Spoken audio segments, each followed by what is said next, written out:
children? Good morning, ma'am. So we have the junior council members of our school with us now. And children, we have called you here to have a discussion on all the Swachhata Pakhwara activities which we had conducted in our school.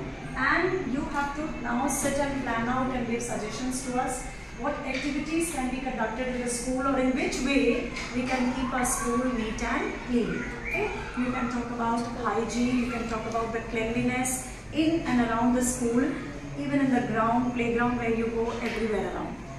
Shall we do that?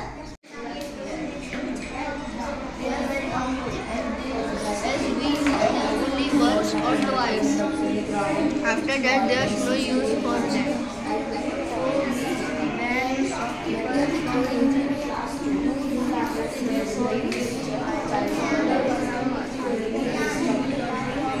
Thank you.